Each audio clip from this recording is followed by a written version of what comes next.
Chapter 117. Bersamaan dengan pesan itu, isi skenario muncul di kepalaku. Plus. Skenario utama tanda pagar 6 tanda tanya. Kategori, utama. Kesulitan, tanda tanya. Kondisi jelas, tanda tanya. Batas waktu, tanda tanya. Kompensasi, tanda tanya. Kegagalan. Plus. Tidak ada tingkat kesulitan atau kondisi yang jelas. Petik 2. Petik 2. Apa yang mereka ingin kita lakukan? Kenapa semua tanda tanya? Petik 2. Orang-orang yang bingung memanggil jendela beberapa kali tetapi isi skenario masih ditutupi dengan tanda tanya. Saya tidak terkejut karena saya sudah mengharapkan ini. Itu karena skenario ini. Skenario ini hanya bisa dilakukan oleh beberapa orang. Seorang pria parubaya yang tinggi berdiri di dekatku menyatakan. Kamu. Sudah lama, Kim Dok-janim. Ini adalah pertama kalinya saya menyapa Anda secara formal. Petik 2. Jusi ini juga ada di sini. Saya ingin berbicara tetapi pria itu meminta saya berjabat tangan terlebih dahulu. Aku Jeon Ildo dan aku dipanggil Raja Netral. Aku Kim Dokja.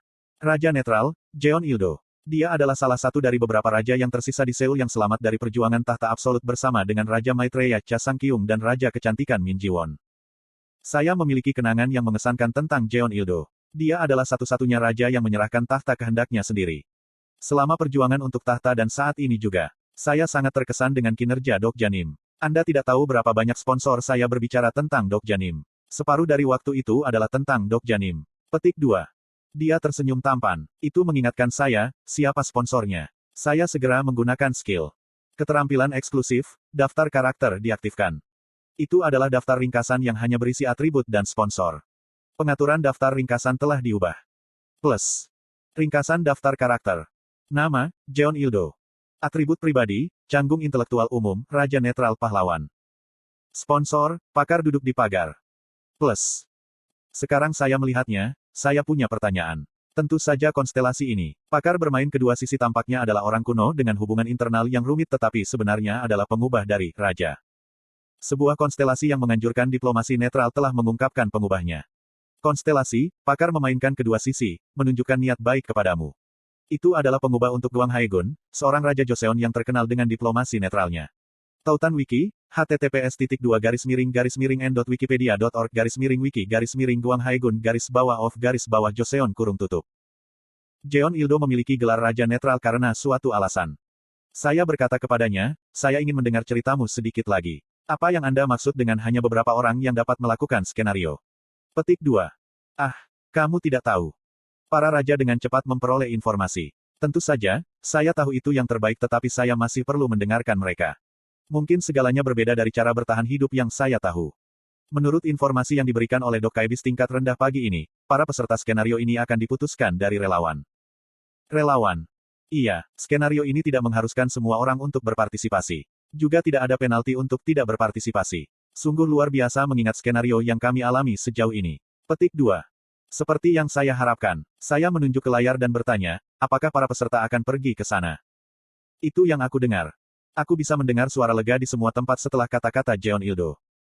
Apa, tidak semua dari kita harus pergi? Petik 2. Sial, aku senang. Saya melihat monster-monster itu. Mengapa mereka begitu besar? Petik 2. Pada titik ini, inkarnasi dibagi menjadi 3 kategori besar. Pertama, ada tipe yang diam-diam menonton. Sebagian besar dari mereka tidak memiliki afiliasi dan mungkin berpikir mereka bisa bertahan hidup dengan bersembunyi. Namun, ide ini salah. Semua skenario di Starstream meningkat secara eksponensial dalam kesulitan dari titik waktu tertentu. Mungkin inkarnasi ini akan menghadapi masa depan yang buruk sebagai imbalan karena tidak berpartisipasi dalam skenario. Petik 2. Bukankah itu menarik? Lalu ada kategori kedua, mereka agak beradaptasi dengan lingkungan skenario yang keras. Orang-orang memperkuat tekad mereka dengan melihat layar atau memeriksa peralatan mereka terlebih dahulu. Mungkin mereka akan bisa bertahan sementara itu. Akhirnya, kategori ketiga. Jeon Ildonim, di mana kamu? Petik 2. Ada teriakan dari luar kerumunan. Jeon Ildo melihat arlojinya dan mengerang. Waktunya telah tiba. Anda bisa pergi. Saya baik-baik saja. Tidak, aku tidak bisa pergi sendiri. Itu tidak masuk akal. Petik 2. Maksud kamu apa? Dok-janim, aku sebenarnya datang ke sini untuk menemukanmu. Temukan aku. Jeon Ildo mengangguk. Dunia tanpa raja. Dia melihat sekeliling. Itu hanya sesaat tapi rasanya seperti tatapan banyak orang yang terfokus di sini. Jeon Ildo menatap senyum misterius seolah-olah dia memperhatikan tatapan itu. Raja-raja yang tersisa di dunia malang ini menunggu kamu untuk datang. Ini adalah kategori ketiga. Mereka adalah orang-orang yang menggunakan orang lain untuk bertahan hidup. Saya mengikuti Jeon Il-do ke tempat berkumpulnya para raja. Mereka berkumpul di platform pusat stasiun Yongsan dan ruang pertemuan ditutupi oleh tenda besar. Ada puluhan penjaga di sekitar tenda. Mereka semua tangguh. Mereka adalah pasukan elit para raja. Mereka mungkin sedang berburu monster di daerah lain saat kita bertarung dengan Shin Yosung. Aku minta maaf, tetapi hanya raja yang bisa masuk. Para penjaga menghentikan kami dan aku kembali menatap anggota pestaku. Jung Hyewon dan Lee Hyun-sung memahami situasinya dan mengangguk. Saya meninggalkan Yosangah bersama Lee Hyun-sung. Dok Jasi, berteriaklah jika terjadi sesuatu. Mengerti, Jung Hyewon memberitahu saya. Aku tersenyum padanya dan membuka pintu tenda. Sound wave blocking diaktifkan di area tersebut. Mereka bahkan memiliki sound wave blocking. Tampaknya ada bermacam-macam orang yang cukup baik. Aku masuk dan melihat meja bundar di ruang yang luas. Ada beberapa biskuit dan dendeng di atas meja. Kursi tempat orang duduk berbeda. Beberapa kursi plastik, beberapa kursi kayu dan bahkan ada sofa. Tetap saja, tidak masalah di mana mereka duduk, itu jelas sebuah tahta. Para raja yang masih hidup ada di sini. Kamu bilang kelompok kita punya keuntungan.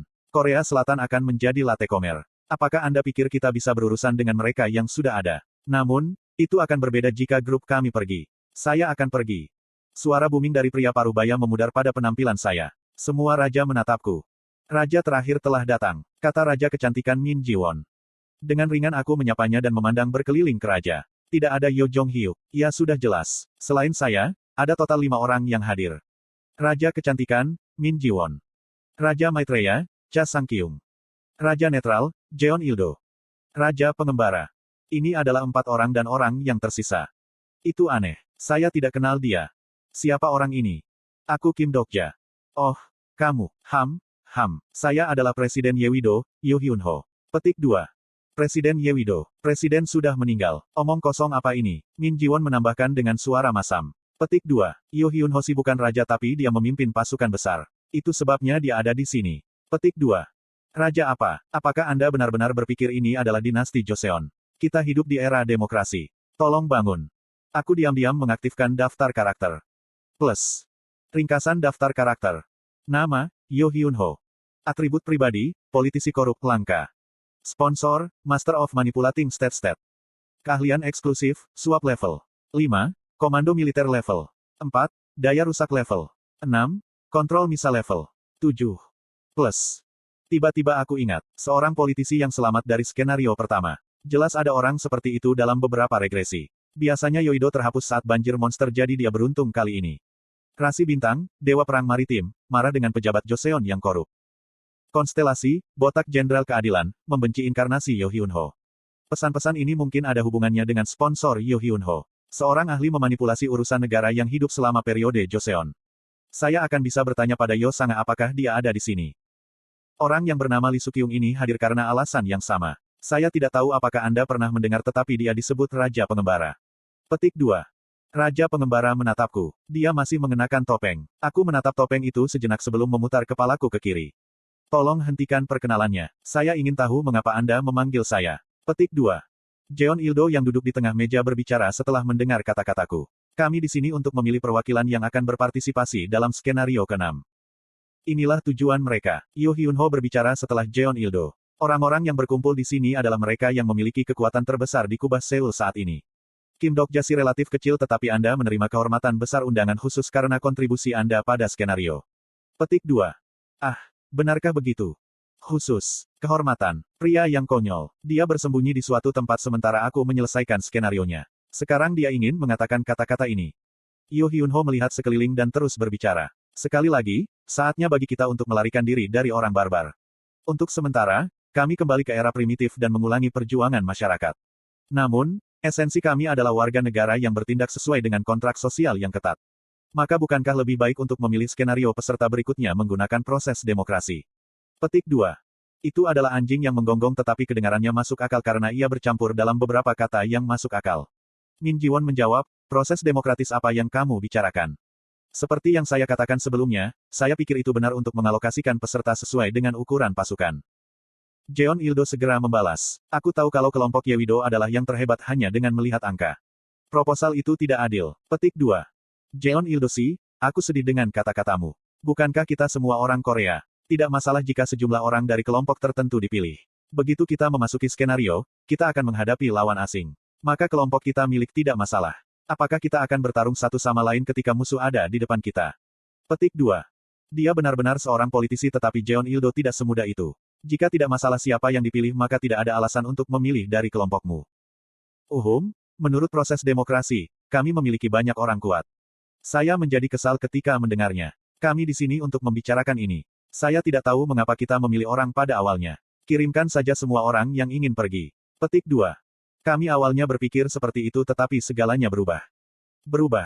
Min Ji-won mengangguk. Skenario ini memiliki kuota terbatas. Terbatas.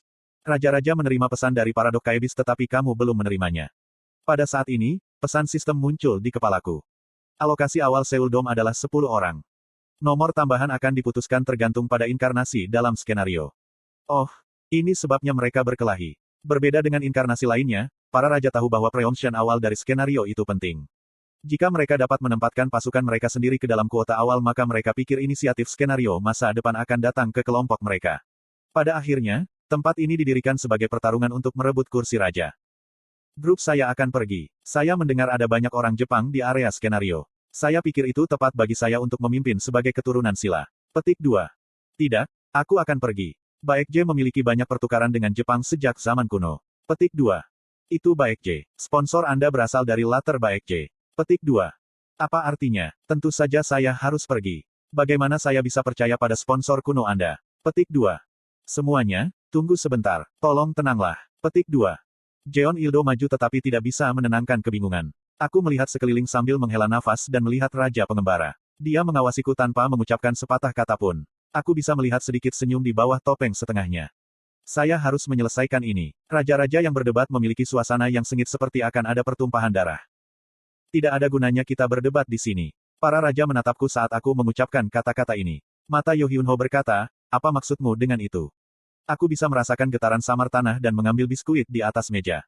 Sekarang dia datang. Kenapa dia selalu datang terlambat? Raja terakhir belum datang.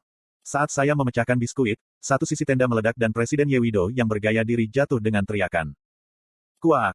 Seseorang muncul di belakang Yo Hyun-ho. Saya bergerak melalui lubang di tendon dan saya melihat puluhan penjaga yang runtuh di belakangnya.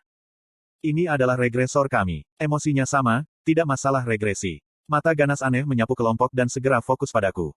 Kaking. Beberapa raja mengerang.